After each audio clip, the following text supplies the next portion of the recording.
Dios les bendiga, amados hermanos y amigos que nos sintonizan en otro programa más de doctrinas básicas de la vida cristiana, Ministerio de Didascos. Ministerio de Didascos, en inglés es el nombre Didasco Ministries o Ministerio Didasco. Y lo que nos proponemos con este ministerio es llevar doctrinas básicas de la vida del cristiano, doctrinas bíblicas que les ayude a vivir una vida más centrado en el Evangelio y en nuestro Señor Jesucristo, y que podamos crecer juntos. Esa es la idea. Ese es nuestro propósito. Siempre, ¿verdad? En el video que presentamos el día de ayer, le indicamos que vamos a comenzar entonces estos estudios para ustedes los martes, y entonces debemos presentarnos, que no nos hemos presentado.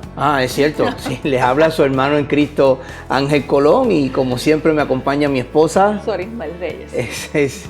Se nos pasa siempre algo. Esto no es en vivo porque es grabado, pero para nosotros es en vivo porque estamos grabando ahora. Eso es así. Pero nada, para eso estamos. Claro, y nosotros no acostumbramos a grabar dos veces. No. Como sale, sale. Correcto. Pienso y creo fielmente que lo que Dios nos da es lo que Dios nos da. Y entonces nos preparamos, claro, estudiamos, por supuesto. Esto es un bosquejo, claro. De hecho, el bosquejo va a estar en la descripción del video. Usted puede ir ahí y va a encontrar el bosquejo, todo el escrito en su totalidad. Sí, porque el material es bastante y sabemos, ¿verdad?, que para capturar todo el conocimiento, pues nosotros lo resumimos, y entonces ya la información está disponible para ustedes, para que así entonces puedan estudiarlo más a profundo, y cuando tengan un tiempo que separen ese tiempo para estudiar, pues ahí lo tengan disponible. Y sepan que al final de cada video estamos poniendo las tarjetitas o los links para videos similares a lo que estamos grabando.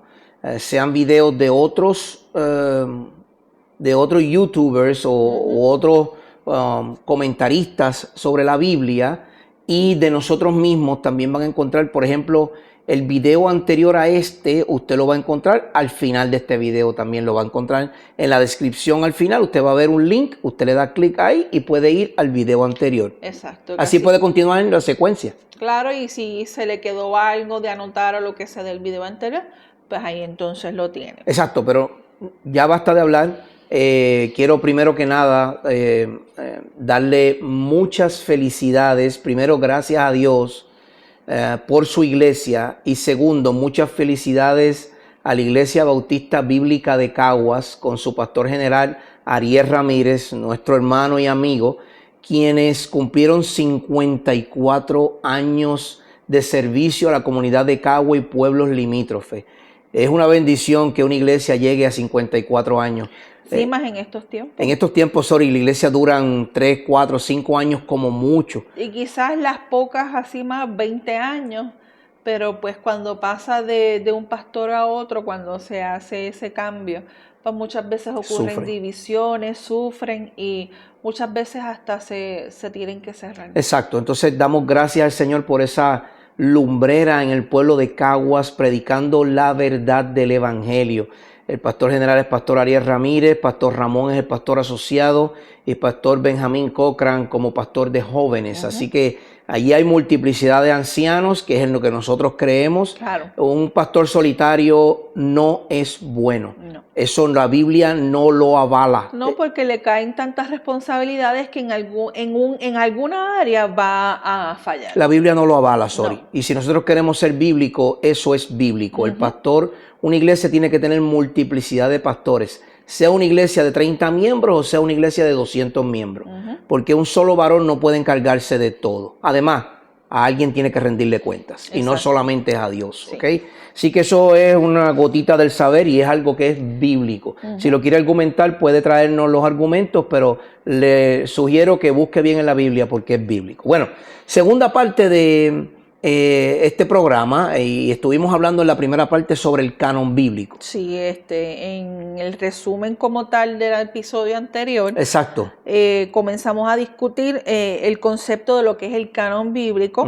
Dijimos que es la colección de libros reconocidos como escritura o palabra de Dios por la iglesia, desde la iglesia primitiva, enfatizando sus cualidades divinas, conexiones apostólicas y aceptación histórica. Entonces, cuando hablamos sobre el canon bíblico en el pasado episodio, dijimos que estas características son esenciales para que un libro sea parte del canon bíblico. Sí. Entonces, esas características, mi esposa las acaba de decir muy bien, son unas cualidades que son divinas, son cualidades apostólicas y son cualidades de aceptación de la iglesia históricamente. Sí. ¿Qué también dijimos en el pasado episodio? Sí, hablamos también sobre la formación del Antiguo y Nuevo Testamento, los criterios de esta canonicidad y la distinción entre escritos canónicos y apócrifos. Y de eso vamos a hablar un poquito más adelante. Sí, vamos a explicar lo que es apócrifo, porque es importante, sumamente importante que usted conozca esto. Y recuerden, hermano, tal vez es un tema teológico pesado, pero es esencial que usted conozca cómo se formó el canon bíblico, por qué son 66 libros, ni más ni menos, y por qué es importante para la vida del creyente. Sí. Entonces, dimos también la definición de lo que era canon bíblico. Sí, el canon bíblico, acuérdense, se refiere a la colección de libros divinamente inspirados que se dan a la iglesia, reconocidos por sus cualidades divinas y conexiones apostólicas. Y acuérdense lo que habíamos mencionado, el significado literal de la palabra canon, que es una caña de medir o una regla. Exacto, es una, literalmente es una vara que se utilizaba para medir o una regla de medir. Exacto. Por lo tanto, en su aplicación a lo que es la escritura o cualquier otro libro, es una norma o una regla establecida por lo cual ese libro es aceptado. Sí. Entonces, el apóstol Pablo utiliza en 2 ocasiones en el Nuevo Testamento esta palabra de manera literal. En Gálatas capítulo 6, verso 16 dice, y a los que anden conforme a esta regla, paz y misericordia sea sobre ellos y sobre el Israel de Dios. Y en Filipenses 3:16, ¿qué nos dice? Sin embargo, continuamos viviendo según la misma norma que hemos alcanzado. Ahí está la palabra regla y la palabra norma. El apóstol Pablo está haciendo alusión a que nuestra vida debe ser conforme a esa regla y a esa norma. Sí. Entonces, la canonicidad de un libro, como dijimos, tiene unos criterios. Y esos criterios son que sean de origen apostólico, es decir, un apóstol o un allegado a ese apóstol son los que lo escribieron. Por ejemplo, Lucas y Pablo. Sí, que son discípulos uno del otro. Lucas no es apóstol, no. Pablo sí, pero Lucas anduvo con Pablo. Sí, era médico. Él era médico de Pablo. Y se dedicó también a investigar, ¿verdad? A profundizar como cualquier médico, a buscar la raíz de lo que, ¿verdad? Estos apóstoles y los seguidores de nuestro Señor Jesucristo hicieron cuando estuvieron vivos. Y vivieron con Él, claro, porque sus vivencias también son importantes. También la otra característica o criterio es que sea de aceptación universal por la iglesia, o sea, que sea un uno para la iglesia. También de conformidad de doctrina establecida para la iglesia, o sea, lo mismo que estamos hablando hoy, doctrinas bíblicas de la vida cristiana.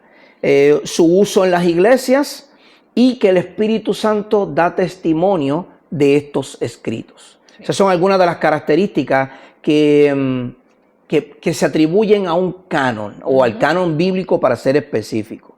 El Concilio de Cartago en el año 397 estableció formalmente los 27 libros que conocemos hoy del Nuevo Testamento. Esto fue un concilio que se reunió de unos hombres para dar, de acuerdo a este criterio que les di anteriormente, poder dar veracidad a estos libros. Entonces ese fue el proceso que se utilizó para reconocer los 27 libros del Nuevo Testamento como libros canónicos. Entonces, ¿cómo se forma, basado en estos criterios, cómo se forma el Antiguo y el Nuevo Testamento, y eso es lo que vamos a ver ahora. Entonces, la formación del Antiguo Testamento fue establecida mucho antes del nacimiento de nuestro Señor Jesucristo. ¿Dónde comenzó, Sori? Y su colección fue reconocida tempranamente por la iglesia. Comenzó con la idea de que el pueblo de Israel debía preservar esta colección de libros y de palabras escritas por Dios. Ok. La misma Biblia da testimonio del desarrollo histórico del canon, la colección más temprana, ¿verdad?, de lo que es las palabras de Dios escritas fueron los 10 mandamientos. Que lo vemos en el libro de Éxodo, por ejemplo, en el capítulo 20, sí, que ya vemos los libros, los mandamientos escritos en tablas de piedra, ¿verdad? Sí, que eso es lo que forman este principio de este canon. Cuando Dios, ¿verdad?, manda a Moisés. Llama a Moisés. Lo llama a rescatar a su pueblo de la esclavitud en Egipto. Moisés saca al pueblo de Egipto, ¿verdad? Sucede lo de las plagas y todo lo demás, cruzan el Mar Rojo, pero en este ambiente de estos 40 años en el desierto, Dios le da palabra a Moisés y le dice bien claro que escribe estas palabras para que el pueblo las recuerde. Fíjate que esas palabras que Dios le da a Moisés son una regla de vida. Es un canon o una regla que Dios le está dando a Moisés, que hoy conocemos como los 10 mandamientos. En Éxodo 31, 18 dice, y cuando terminó de hablar con Moisés en el monte Sinaí, este es Dios, le dio las 2 tablas de la ley, que eran 2 lajas escritas por el dedo mismo de Dios. Y después leemos en Éxodo 32, 16, que dice, tanto las tablas como la escritura grabada en ellas eran obra de Dios. Ahí vemos el canon, ahí vemos una regla. Y la confirmación. Y la confirmación de que Dios mismo está dando esta regla de vida, y ahí es donde comienza a escribirse el canon bíblico, o mejor dicho, la norma de vida de la iglesia, el pueblo de Israel, que luego sería la norma de vida de la iglesia, porque vivimos bajo la ley, aunque no vivimos bajo la ley. O sea, lo que quiero decir es esto: vivimos en la gracia, pero estamos llamados a cumplir la ley. Estamos llamados porque el mismo Pablo, el apóstol Pablo, dice que esta ley no es gravosa. No, que es buena, de hecho, dice. Por eso, por lo tanto, es con la ayuda del Espíritu Santo. Exacto. Como estamos viviendo en la gracia, con la ayuda del Espíritu Santo somos capaces de entregarle, ¿verdad?, nuestro ser al Señor, para que así entonces podamos cumplir con lo que son los 10 mandamientos. Exacto. Entonces, Dios da este primer canon o este primer escrito, lo comienza en las tablas de piedra con Moisés. En el canon del Antiguo Testamento siguió creciendo, no se quedó ahí. Él siguió creciendo más o menos como hasta el año 435 antes de Cristo. ¿Qué fue lo que sucedió ahí? Sí, ahí el tiempo de silencio, luego del profeta Malaquías, fue aproximadamente, que esa fue la última profecía recibida. No hubo más adiciones al canon. Y la historia del pueblo judío se anotó en estos escritos, tales como los libros de Macabeos, pero se pensó que estos escritos no ameritaran que se les incluyera con las colecciones de las palabras de Dios de años anteriores, al no cumplir estas reglas básicas de canonicidad. Ahí vamos nuevamente. Hasta el año 435 a.C., Dios fue revelándose, una revelación progresiva a su pueblo. Él le dio, después de estas tablas de la ley, Él se siguió revelando a su pueblo. Moisés escribió, Samuel escribió, Esdras escribió, Jeremías, Isaías, Daniel, Ezequiel. Bueno, usted sabe, los profetas mayores y los profetas menores. Siendo el último Malaquías, que lo encontramos justo antes del Nuevo Testamento en nuestras Biblias, y hay una página en blanco ahí, porque ahí hay un tiempo de silencio. Es decir, Malaquías termina para el año aproximadamente 435 y no hubo más profecías de parte de Dios. No. Dios quedó en silencio. Eso es lo que le conoce como la época de silencio de Dios de profecías. Ahora, hubo escritos en esa época, Claro. porque hubo historia en esos 400 años de silencio. Los macabeos, por ejemplo, causan una revuelta para el año aproximadamente 180 antes de Cristo. Esa revuelta continuó aproximadamente hasta el año 135 antes de Cristo, y eso se recopiló en unos libros, pero esos libros no fueron considerados canónicos porque no cumplían con las reglas de canonicidad. Sí, en ese caso es una historia, ¿verdad? De lo que la invasión griega Exacto. al pueblo judío. Los medos, los persas, los griegos, los medo-persas, hasta llegar hasta los romanos. Sí, y lo que pasa también es que en estos libros, como las reglas de canonicidad, ellos, ¿verdad? Estudiaron mucho tiempo estos libros, y hay unas incongruencias y datos sobre lugares y todo lo demás que no concuerdan con la historia de la Biblia. Fíjate, es muy interesante lo que acabas de decir, Sori, porque Jesucristo cita el Antiguo Testamento más de 295 veces, mucho más. Aún así, él nunca cita ni a Macabeo, ni a Judith, ni a Eclesiástico, ni a Tobías, ni a ninguno de esos libros. Jesucristo nunca los cita porque no tienen autoridad, no tienen la autoridad del Espíritu Santo, de Dios mismo, con material relativo a lo que sería la iglesia en el futuro o el pueblo de Israel en ese tiempo. A estos libros entonces se le consideró como libros apócrifos. Esa palabra es importante que usted la conozca, libros apócrifos. Sori, ¿qué significa la palabra apócrifo? Sí, la palabra apócrifa tiene varios significados relacionados con textos religiosos y su autenticidad. En el contexto religioso se refiere principalmente a escritos que no son considerados parte del canon bíblico oficial. Ok, entonces generalmente estos escritos en griego durante el periodo del intertestamento, ese tiempo de silencio, entre medio Antiguo y el Nuevo Testamento. Entre medio del Antiguo, muy bien, y el Nuevo Testamento, son rechazados por los protestantes o por la iglesia primitiva porque no son considerados inspirados. En la raíz de la palabra apócrifo o apócrifa, que viene del griego, esa palabra lo que significa son cosas ocultas o secretas. Es decir, estos libros no dan a entender ningún tipo de conocimiento, al contrario, lo que hacen es revelar la historia de lo que sucedió en ese tiempo. Entonces, en el uso católico romano, estos libros son llamados deuterocanónicos, una palabra compleja, deuterocanónicos, que lo que significa es otro canon. Ahí usted automáticamente tiene que entender que el canon que la iglesia primitiva reconoció como auténtico y palabra de Dios, la iglesia católica lo cambia por otro canon que le añade estos otros libros que nosotros los protestantes llamamos apócrifos.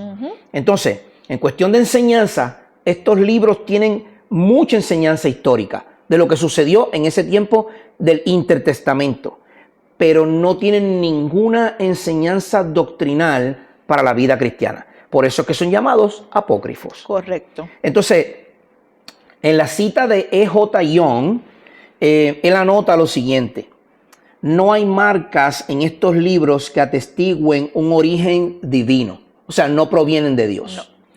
Judith y Tobías contienen errores históricos, cronológicos y geográficos.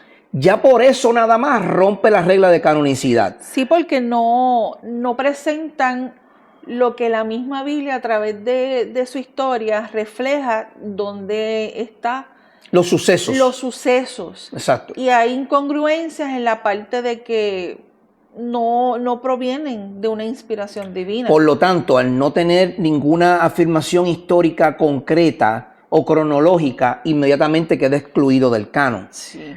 Estos libros justifican la falsedad y el engaño y hacen que la salvación dependa de obras de mérito.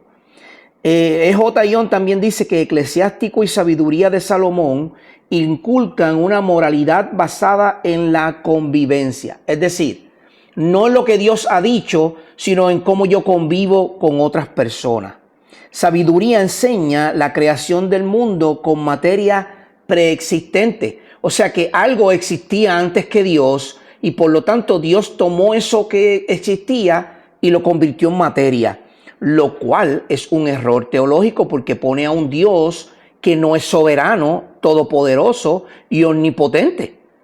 Entonces, estos libros, como por ejemplo Eclesiástico, que enseña que dar limosnas hace expiación por el pecado, eso es fe más obra. Eso es un error teológico. Por eso ese libro no puede ser incluido en el canon. Porque entonces se contradice de todo lo que se habla en la Biblia. Claro, porque la Biblia, la salvación es por gracia, por medio de la fe. Los padres de la fe o los padres del pueblo judío, los padres de la historia de la humanidad, fueron salvos por fe. Exacto, y el libro de Hebreos menciona los héroes de la fe. Los héroes de la fe. Que fueron contados por justicia porque creyeron y tuvieron fe en el Señor. No fue lo que ellos hicieron, no. Fue porque ellos creyeron. Exacto. Recuerden, David falló grandemente como fallamos tú y yo. Pero David no fue contado como que tenía el corazón de Dios por sus obras en la guerra, porque él falló. Fue contado porque él creyó en Dios y creyó en la promesa que vendría. Y es por eso que estos libros se le llama apócrifos o deuterocanónicos, porque son otro canon que no es el canon inspirado de la Biblia. No, y que no fue hasta el 1546, o sea, de lo que fue la iglesia primitiva en los primeros 2 siglos. 2 siglos, 200 años, máximo 300. Exacto. Hasta 1546 son muchos años. Sorry, si tú te pones a ver, 1546 fue los otros días. Sí. Aunque ya ha pasado más de 500 años, pero si miras bien, fue los otros días. Exacto. Y en ese concilio de Trento, en el año 1546, como dice mi esposa, fue que la Iglesia Católica Romana declaró oficialmente como que los libros apócrifos eran parte del canon. O sea que eso no fue el principio. Aún la Iglesia primitiva, escucha bien, la Iglesia Católica comenzó para el año 380 y tanto. La fecha exacta no la sé, se la puedo buscar.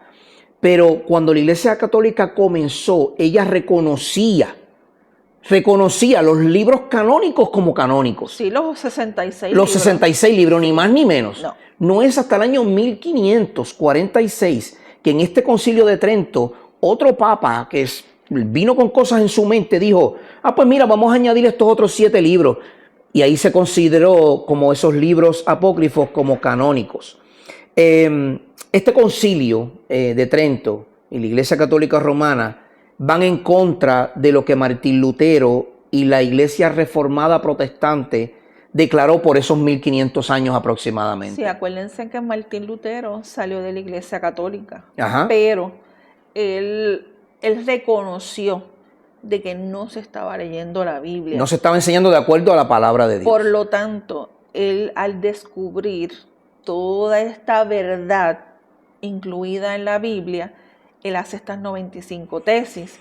Al poner estas 95 tesis en todos lados, la Iglesia Católica Romana lo persiguió. De hecho, lo estaban buscando hasta para matar. Definitivo, porque él fue en contra de lo que ellos querían enseñar como una norma. Ellos querían imponer su propia norma, porque recuerden, ellos cobraban por las indulgencias. Entonces, el ir en contra de eso es quitar ingresos, y todo el que toque la cartera de alguien va a tener problemas.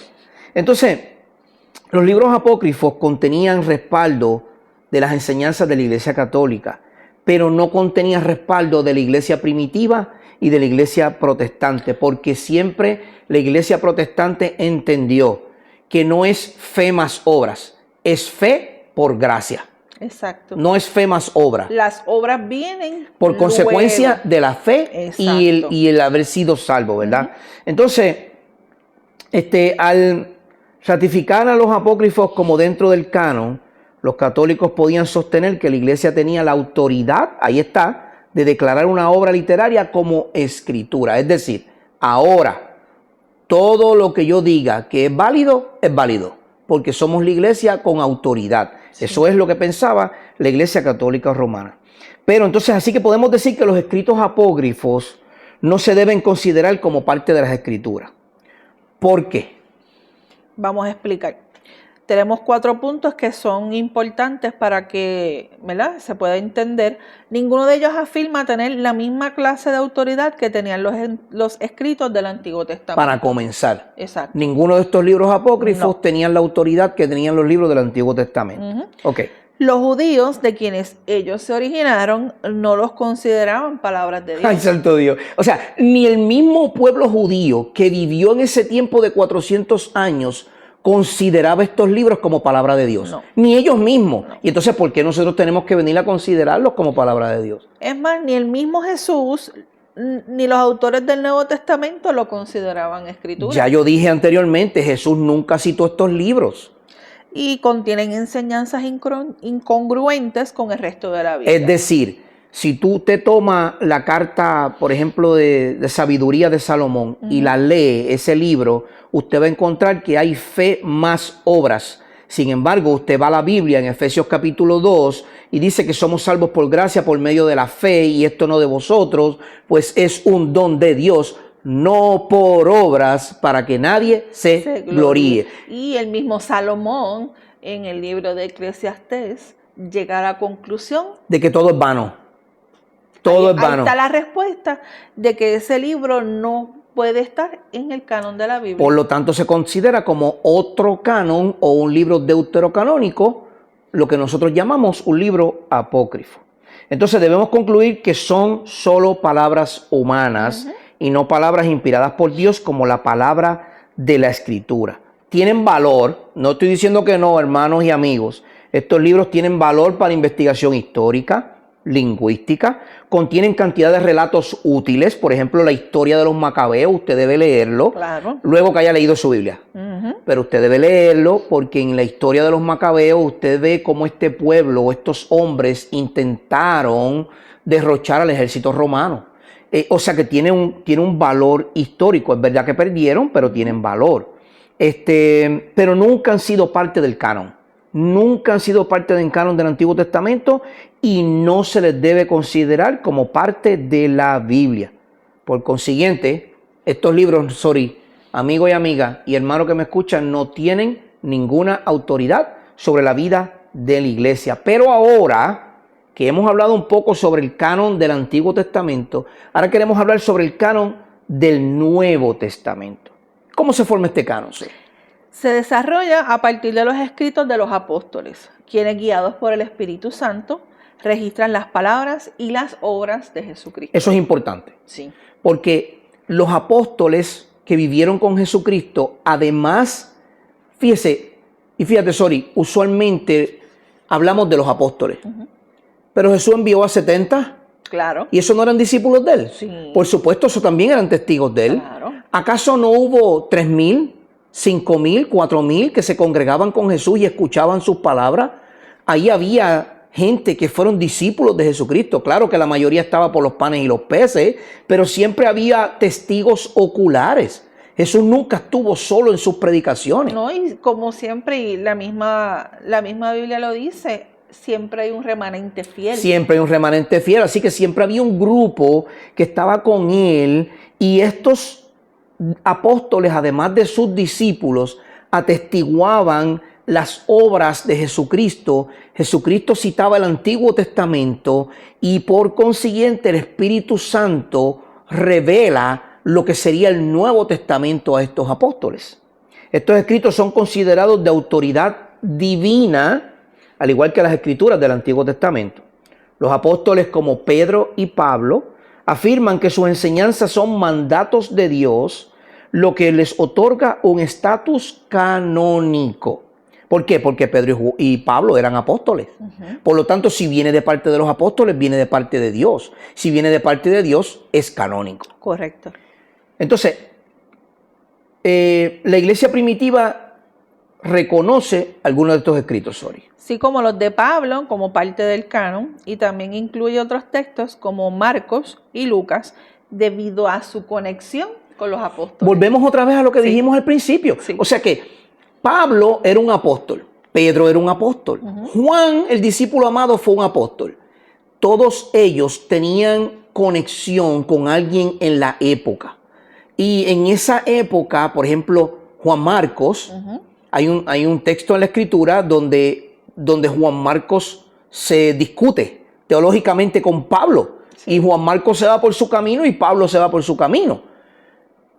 Ahí ustedes pueden ver que Juan Marcos, el escritor del Evangelio de Marcos, tenía conexión con un apóstol. Por lo tanto, Dios lo utiliza por esa conexión que tiene con el apóstol para traernos el Evangelio de Marcos. Un evangelio simple de digerir, corto, 16 capítulos. Dinámico. Directo al punto, dinámico, como tú muy bien dices. Entonces, tenían conexiones apostólicas. Entonces, la canonicidad se basa en la autoridad divina, ¿verdad? Si un libro debe ser considerado palabra de Dios para ser parte del canon. La iglesia primitiva, guiada por el Espíritu Santo, discernió qué escritos eran inspirados, pues cumplían con los criterios de la canonicidad. Fíjate, en el principio de la historia de la iglesia, estamos hablando, como tú dijiste ahorita, primeros 3 siglos, vamos a decir. Sí. Por ejemplo, en el siglo IV, en el siglo III, habían hombres como Atanasio, no le ponga ese nombre a sus hijos. Por favor, no. Y el concilio de Cartago confirmaron que la lista de los 27 libros del Nuevo Testamento que conocemos hoy son palabra de Dios. La revelación misma culmina con Cristo y no se espera más escritura después de los apóstoles. Escuche bien, me voy a acercar un poco a la cámara. No existe ninguna otra revelación que no esté en la Biblia. Sorry, tenemos un problema bien grande. ¿Serio? Queremos seguir recibiendo revelación de Dios. Y Dios me dijo, y Dios me habló, y yo decreto, y yo declaro, y yo ato, yo desato, yo rompo, yo quiebro, yo ato, yo desato, Pero ni siquiera se conoce en la Biblia. Y lo triste de todo eso es que caemos en la trampa. ¿Por qué? Porque dicen que recibieron revelación. Gente, los últimos tiempos nosotros no lo sabemos. Exacto. No lo sabemos. Exacto. En concreto. Vienen, ¿verdad? Rumores de guerra, terremotos, tsunamis, todas estas cosas. Pero esto no marca el día que nuestro Señor Jesucristo vuelva. El mismo Señor Jesucristo no lo sabe, solamente lo sabe el Padre. Y Él puede decir que viene mañana o viene dentro de 100 años. No sabemos con exactitud. Por favor, no le crean a estas gentes que están diciendo a través de las redes que ahora con el fallecimiento del Papa. El fallecimiento del Papa. Ahora el Papa fue el que allanó el camino para que venga ahora el falso testigo. Discierne a través de la palabra del Señor que todas estas cosas tienen que suceder, pero no marcan ni la fecha ni la hora porque nadie lo sabe. No saben ni los ángeles en el cielo. Imagínense en que nosotros somos pequeñitos al lado de todas estas cosas. Fíjate, estos hombres como Atanasio y otros más que vivieron en esos primeros siglos reconocían muy bien la autoridad divina escrita y se acabó. Este es el canon. Exacto. Ellos mismos no trajeron palabras nuevas. No. Ellos traían lo que el mismo Dios les daba. Miren, hermanos, ellos no trajeron yo creo, yo pienso, yo digo, Dios me dijo, Dios me habló. Nunca eso ocurrió. Ellos hablaban de parte de Dios, inspirados por el Espíritu Santo, y nunca se atribuían ellos ningún tipo de poder, ni ningún tipo de sabiduría. El apóstol Pedro, la obra del Espíritu Santo es increíble, porque el apóstol Pedro en 2 de Pedro 1, verso 19, dice lo siguiente: y así tenemos la palabra profética más segura, a la cual ustedes hacen bien en prestar atención como una lámpara que brilla en un lugar oscuro, hasta que el día despunte y el lucero de la mañana aparezca a sus corazones, Jesucristo. Pero ante todo sepan esto, el mismo apóstol Pedro advirtiendo que ninguna profecía de las Escrituras es asunto de interpretación personal. Es decir, ninguna palabra es de parte de hombres. Eso es lo que está diciendo ahí. Pues ninguna profecía fue dada jamás por un acto de voluntad humana, sino que hombres inspirados por el Espíritu Santo hablaron de parte de Dios. Ahí está la respuesta. El mismo apóstol Pedro lo conocía, la iglesia primitiva en los primeros 300 años lo conocía y lo entendía. Ellos sabían que no había necesidad de añadir absolutamente nada más. No. Hermano y hermana, yo me atrevo, y esto lo voy a decir por favor con mucho respeto, pero yo me atrevo a hacer una encuesta a la mayoría de los que nos está viendo y escuchando. Y preguntarle, sin que usted busque en Google, ni en Wikipedia, ni en ningún sitio, yo me atrevo a preguntarle preguntas básicas, valga la redundancia, sobre la Biblia que usted no me va a poder contestar. Y no es porque Ángel estudia teología, ni porque mi esposa estudia teología, ni porque estamos en seminario. No, es porque nos hemos dedicado a aprender. Yo le digo, ¿cuántos libros tiene la Biblia? Y va a tartamudear. Le digo, ¿cuántos libros? Yo hacía esto con jóvenes. Sorry, no lo hacíamos con jóvenes. Claro, lo hacíamos con jóvenes, hacíamos competencias con jóvenes. Dime cuántos libros tiene la Biblia. ¿Cuántos hay en el Antiguo Testamento? ¿Cuántos hay en el Nuevo Testamento? ¿Cuántos escribió Moisés? ¿Cuántos escribió Pablo, Pedro, Juan? ¿Cuáles son los evangelios? ¿Dónde comienza el evangelio? ¿Cuál fue el último profeta? Dime los nombres de los profetas menores. ¿Te los sabes de memoria? Dime cuáles son los profetas mayores, porque hay gente que me dice que Lamentaciones es un profeta. Lamentaciones no es un profeta, es un libro de un profeta, pero Lamentaciones no es un profeta.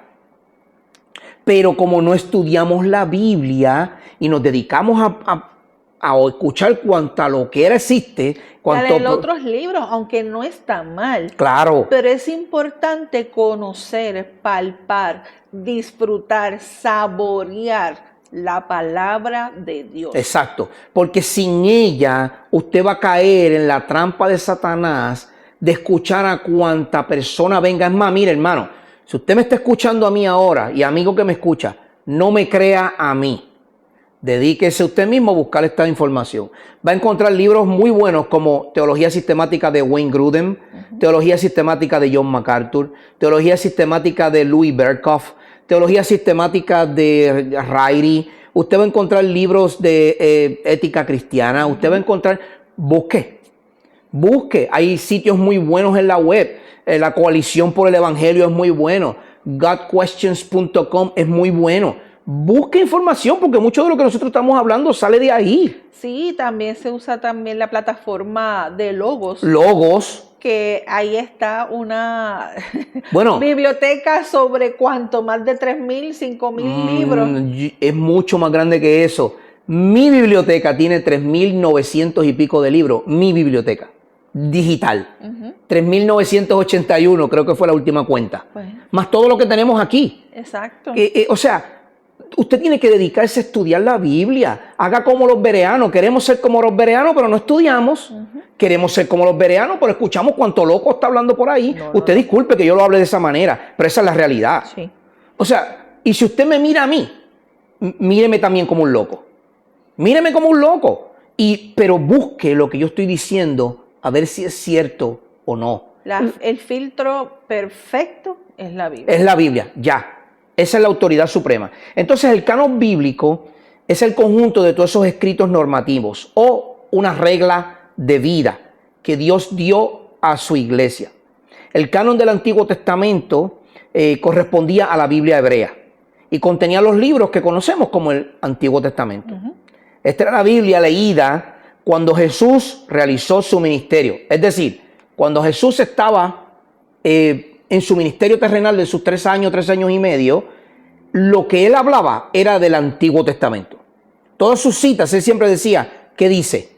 ¿Cómo lees? ¿Qué está escrito? Escrito está. Escrito está. Y confirmaba su propósito, su venida, que era cumplido. Exacto. Entonces, el canon del Nuevo Testamento se forma primeramente por una comunidad cristiana primitiva que tenía consecuencia de que Dios iba a dar más palabra. Y por eso fue que esa iglesia primitiva comenzó a obtener esa palabra de Dios por parte de los apóstoles para plasmarla en lo que conocemos como el Nuevo Testamento. Sí, estos textos eran parte de los pactos que Dios hizo con su pueblo. Exacto. Ahora que Dios había obrado de manera definitiva y había establecido un nuevo pacto en Jesús, era de esperar que hubiese más escritura para registrar, interpretar y preservar las buenas nuevas acerca de él. Fíjate que Jesús fue profeta. Sí. Porque los profetas terminaron en Malaquías, el Antiguo Testamento, el canon se cierra, hay unos años de silencio que llamamos 400, Sí. Luego comienza lo que hoy conocemos como un nuevo pacto. Jesús estaba caminando todavía en el Antiguo Pacto. Cuando Jesús muere, es sepultado, resucita y asciende al trono, comienza un nuevo pacto. Claro. Ese nuevo pacto todavía no estaba escrito. No. Entonces el Espíritu Santo comienza a revelar lo que Dios quería que su pueblo conociera en esta nueva revelación después de Jesucristo, ¿verdad?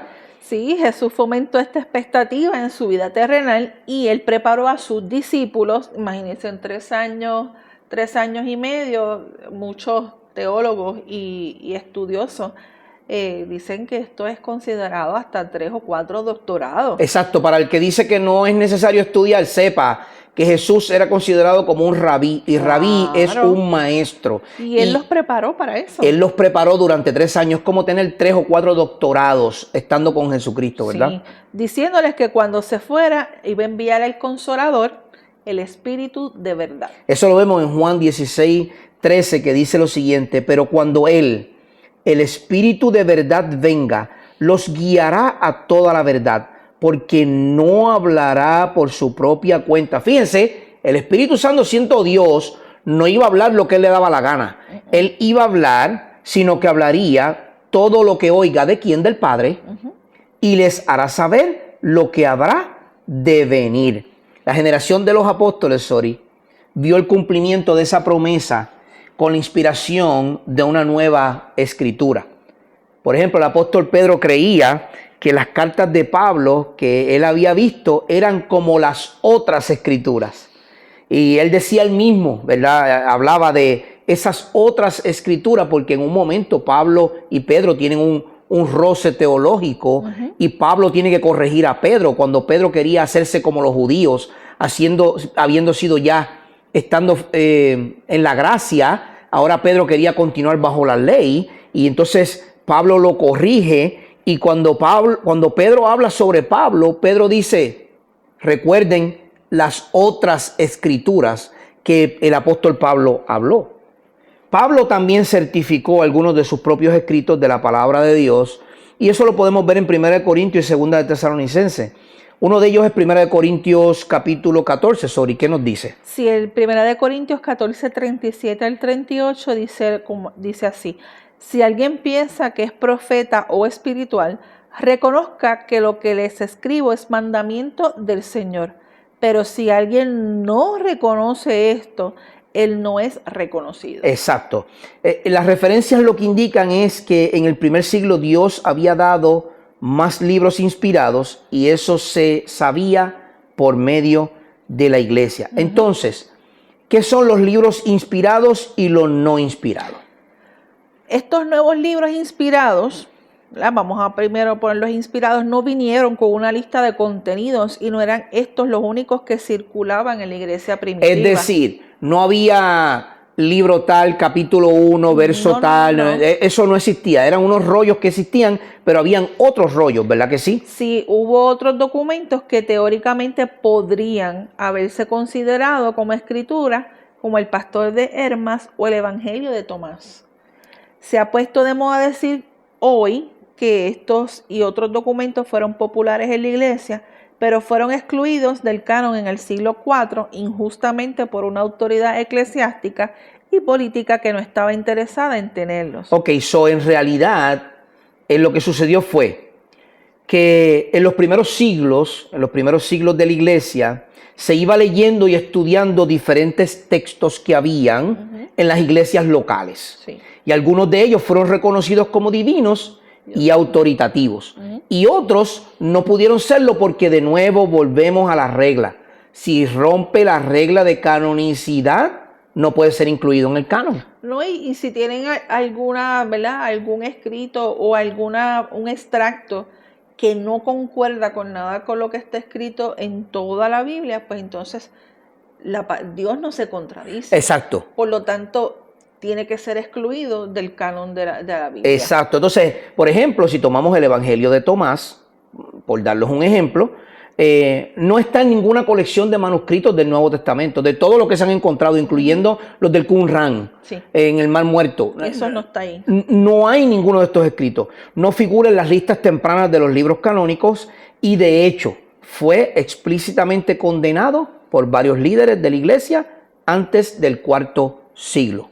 Eso significa que desde bien temprano en la historia de la iglesia se discriminaba entre unos y otros textos cuando no existía autoridad central que pudiera excluir sistemáticamente documentos que no se consideraran canónicos. Entonces, el canon del Nuevo Testamento empezó a ser reconocido de esta manera, o sea, de la manera autoritativa, como que viene de parte de Dios. Entonces, ¿cómo sabían los creyentes antiguos cuáles libros venían de parte de Dios y cuáles no? ¿Cómo usted sabe?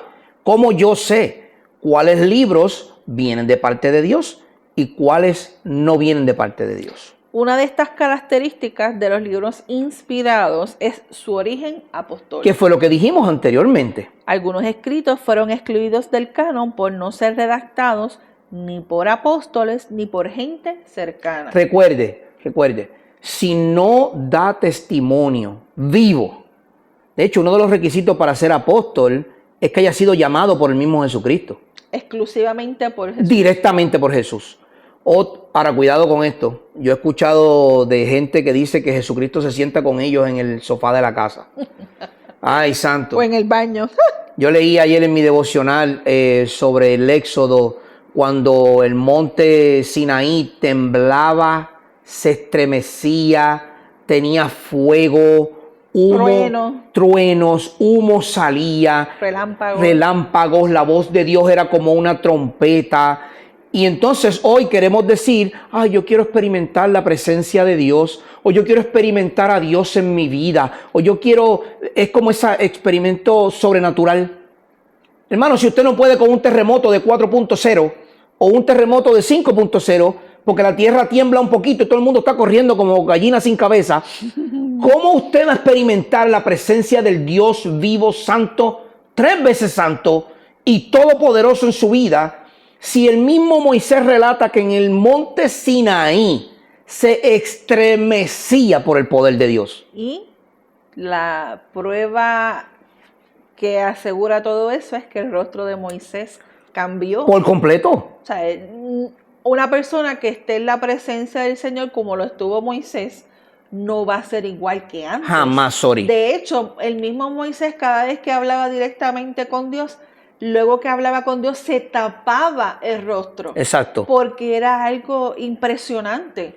Y entonces, hoy en día, cualquier persona, cualquier hijo de vecino. Fue un culto poderoso. No decir, hoy experimentamos la presencia de Dios en él. Cualquier hijo de vecino dice que experimentó la presencia de Dios al lado de él, pues es un poquito dudable de que sea de esa manera. Muchas veces lo hacen para impresionar a la gente que no sabe. Pues, imagínate, Sori, si a mí me falta fe, muchísima, y me falta crecimiento espiritual muchísimo. Nos falta fe y cuando viene un problema es una realidad. Nos desanimamos, que nosotros estamos, ¿verdad? 2000 tanto de años después que vino nuestro Señor Jesucristo. Imagínense cualquier persona que esté por ahí y los mismos apóstoles y los mismos discípulos cayeron en ese problema. Hoy en día es mucho más fuerte. Exacto. Ok, entonces volviendo nuevamente a la inspiración y cómo sabían los apóstoles que esto era palabra de Dios, habían, como dijimos, muchos libros y muchos rollos y escritos en esa época. No es difícil entender la lógica detrás de todo esto. Había mucha gente que escribía. Sí. Por un lado, los apóstoles eran encargados por Cristo para preservar y transmitir rectamente el mensaje del Evangelio, Ellos eran llamados ministros de un nuevo pacto, pero por otro lado tenías otros hombres escribiendo otro tipo de literatura. La misma Biblia nos recuerda en 2 Corintios 3:6, dice, el cual también nos hizo suficientes como ministros de un nuevo pacto, no de letra, sino del Espíritu, porque la letra mata, pero el Espíritu da vida. Pausa rápida, el tiempo está corriendo. Esto no significa que usted no deba estudiar y prepararse. El que aquí dice que la letra mata, usted tiene que leer el contexto de 2 Corintios 3. Y ahí está hablando de estos hombres que venían con cartas de reyes a poner autoridad. Y el apóstol Pablo, siendo totalmente entrenado bajo los pies de Gamaliel y siendo un erudito de la ley, por algo Jesús lo escoge. Entonces el apóstol Pablo está diciendo, miren, todas esas cartas que ustedes traen y todo ese conocimiento y toda esa letra que ustedes traen es nada comparado con lo que el Espíritu Santo nos ha dado. Por eso es que habla del Espíritu da vida. Tiene mucho más sentido, ¿verdad? Basar que Jesús y sus documentos escritos cuando aún vivían eran testigos oculares de esa vida de Jesús cuando aún estuvo con ellos, ¿verdad? Entonces, lo que quiero decir es esto. Jesús anduvo con ellos, era un testimonio para ellos y ahora ellos eran un testimonio vivo para otros. Y por eso es que los documentos apostólicos tienen tanta autoridad para la vida del creyente en el día de hoy. Entonces, para concluir, porque estamos corriendo un poquito corto en tiempo, los primeros creyentes del siglo, de los primeros siglos, eran ovejas de las cuales Jesús mismo habló. Mis ovejas oyen mi voz y me siguen. Sin ninguna autoridad externa. No había papas, no había concilios, no había asociaciones, no había presbiterios, no había ninguna de esas cosas. Las ovejas del Señor escuchaban su voz, los reconocían y les seguían. En un fragmento muratorio del año 170 después de Cristo, incluye una lista de libros parecida a la que usamos hoy como el Nuevo Testamento. Ireneo, en el año 202 después de Cristo, de igual manera en su tratado contra herejes, reconoce los 27 libros. Encontramos también una lista completa de los libros del Nuevo Testamento en una carta de Atanasio en el año 367 después de Cristo. Puede parecer mucho tiempo para llegar a este punto, pero tenemos que recordar que para recibir los documentos inspirados, la iglesia tenía que conocerlos. Esto quiere decir, hermanos, si usted no conoce la palabra de Dios, usted nunca va a entender que esa palabra es autoritativa, inerrante, tiene poder en ella misma, es inequívoca, no tiene equivocación alguna, no se contradice, pero usted tiene que conocerla para poder creerla. Al final del proceso, los 27 libros que tenemos en el Nuevo Testamento fueron aceptados, y esto sin ninguna decisión eclesiástica central. Por lo tanto, podemos resumir la forma del canon del Nuevo Testamento de la siguiente manera. Sorry, por favor. El canon fue determinado por Dios y su autoridad reside en sí mismo. No es nada más fuera de él. Ok. Primero, el canon fue determinado por Dios. Si usted quiere discutir con alguien sobre el canon, discuta con Dios. Si el canon dependiera de alguna autoridad externa, dejaría de ser la misma autoridad. Exacto, ok. Si el canon dependiese de alguien de afuera de él, no tiene autoridad de Dios, porque está dependiendo de otra cosa. Es como decir fe más obras. Entonces no hay fe porque tú necesitas otra cosa. ¿Ok? La iglesia no confirmó autoridad al canon. Más bien, lo que la iglesia hizo fue recibir y dar testimonio acerca de los libros inspirados. El canon crea la iglesia, no viceversa. Podemos encontrar esto en 2 de Pedro 3:7, 1 de Pedro 1:23 al 25 y Santiago 1:21. Podemos dar gracias a Dios por entregarnos su palabra. Es decir, hermanos, la iglesia no determina lo que la Biblia dice. Volvemos a lo mismo. Son los mismos temas que redundan todo el tiempo. las lenguas, los dones espirituales, las mujeres pastoras, las diaconisas, los dones de profecía, los famosos apóstoles. Mire, hermano y hermana y amigo que me escucha, usted se puede molestar conmigo, yo no tengo ningún problema con eso. Como quiera le amo, eso a mí no me causa ningún tipo de problema. Pero el mismo apóstol Juan dice, ay de aquel que le quite o le ponga a este libro. No le añada al canon, no le quite al canon. El canon Dios mismo lo cerró. Él es el que decidió, esto es lo que se incluye, esto es lo que no se incluye. Y para hablar de por qué, en el próximo capítulo vamos a hablar sobre la autoridad de la Biblia, la veracidad de la Biblia, la autenticidad de la Biblia y cómo ella corresponde a nuestras vidas. Así que pendiente la próxima semana, el próximo episodio donde hablamos de Didasco Ministry, donde hablamos sobre las doctrinas básicas de la vida cristiana. Este jueves sale el nuevo programa de Radical y en él estaremos hablando un poco sobre nosotros. Sí, esta nueva temporada va a ser un poco diferente.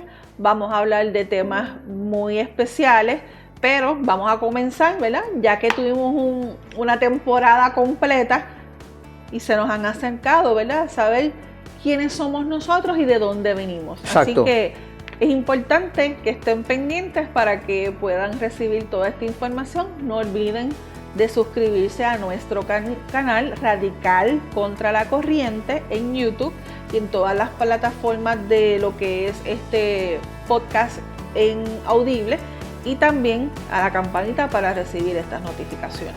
Recuerden, les amamos en Cristo, deseamos gracia y paz para sus vidas y que la bendición de nuestro Señor sobreabunde en cada uno de ustedes. Si tiene dudas, escríbanos por favor, nos puede enviar correo electrónico, nos puede escribir a través del video y recuerde siempre ir a la lista de contenido porque ahí usted puede encontrar ya sobre 80 y tanto de videos en audio y en video como tal, sobre doctrinas básicas, sobre la vida de Jesucristo y otros temas más. Así que tenemos un email que es didascoministries@gmail.com. Vamos a ponerlo en la descripción para que así, si tienen alguna duda, tenemos nuestro email para que entonces llegue directo y así con mucho gusto y amor le podemos contestar. Exacto. Hasta la próxima semana. Ha sido un placer estar con ustedes. Les habló Ángel Colón y mi esposa Sorismar Reyes. Dios les bendiga mucho. Gracia y paz para todos ustedes.